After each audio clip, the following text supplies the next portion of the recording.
everybody, my name is Elise. Welcome back to the channel. Today I want to talk about triggers.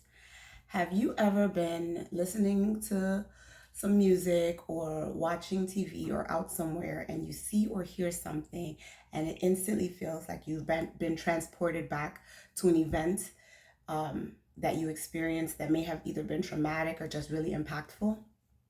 That's a trigger, right? It's just a moment in time where all of a sudden you feel the feelings you felt or the thoughts that you had, or it takes you back to a time that meant something, whether it be good or bad, right? And typically it's often sometimes bad thoughts, right? Traumas and those type of things that can trigger something. It doesn't always have to be bad though. And I thought about this because I mentioned last week that I had knee surgery, right? And as I was being prepped for surgery, gonna I was going to be put under for this surgery, right? They have to put you under general anesthesia. And I had the hat on and the gown and everything in the room where they prep you.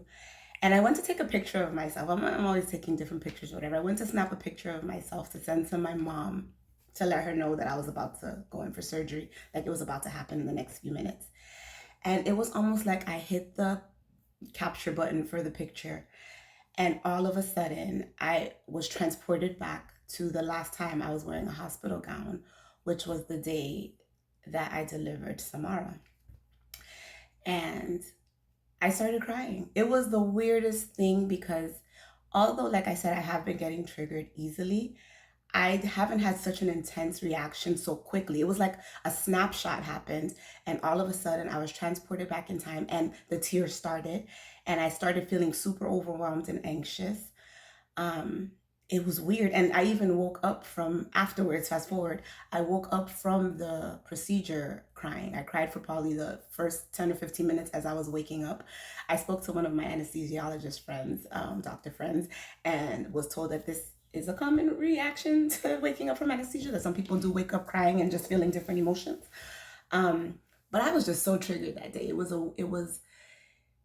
an odd moment because I was like, I was fine. I was not scared. I was not like, I knew, I really wasn't nervous about the procedure, a little bit like the healthy nerves, of going under and getting cut into. Um, but I took the picture and it was like all of a sudden I started remembering. And then I remembered not just that, but then the time before that, I had a miscarriage and I had to get put under for that.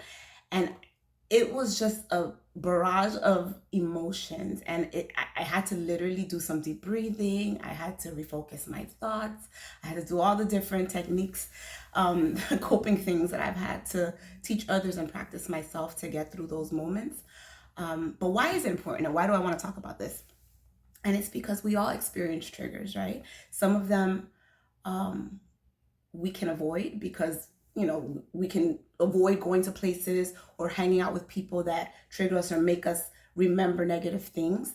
And then sometimes it's like, you're somewhere and you hear something, you see something, you smell something. For like my medical moms, like myself, a smell can remind you of the hospital, or the sound of the elevator, or different things can trigger like an instant reaction. And why is it important to know what to do with those moments? It's because those moments can impact our day, right? It can impact our day if we allow it to. It could go from a brief moment that we were triggered to now our emotions have shifted, and now we're feeling sad, or we're feeling angry, or we're feeling anxious. And if we're not careful, it can affect our emotions long term. And so I encourage you to identify what some of your triggers might be. And the reality is we may not know what triggers us until it happens. But then what do we do when we're triggered? How do we handle that? I have learned to pray, right? In addition to deep breathing and refocusing, I refocus my thoughts on God. I've learned to pray and ask God to help me to deal with my anxieties, to deal with my moments of frustration or anger and my irritability, because I'm human and I experience those things like everyone else. And I encourage you to do the same thing. Identify what your triggers are. And if you are triggered unexpectedly, realize that that's what's happening, and take a moment to pray and ask God to give you peace and understanding and guidance on how to deal with the rest of your emotions that day. Because some triggers can really paralyze us in the moment. And it can be a scary experience or overwhelming. But I encourage you to give it to God. If all of a sudden you're feeling something or you're taken back in time to a negative experience or a traumatic experience, a scary experience, I encourage you to take that moment and pray and ask God to remind you how far you've come and how well you're doing now, or where He can ask Him to lead you to where you can feel better. And if necessary, seek help. Mental health is important, and I think we neglect it all too often. I encourage you to seek God and seek help. Talk to someone, find a therapist, identify your triggers, right? Because a lot of times we're just moving through life dealing with emotions as they come, and it's not helpful to our mental health and our well-being. So that's what I wanted to talk about today. Just identify your triggers, address it, seek help, ask God for peace. He will help you through it. Thank you for watching. My goal is to continue doing these videos. Next Wednesday is Samara's, would have been Samara's 3rd birthday. And I want to talk about miracles, because despite everything I have experienced and that my family has experienced, we still believe in miracles.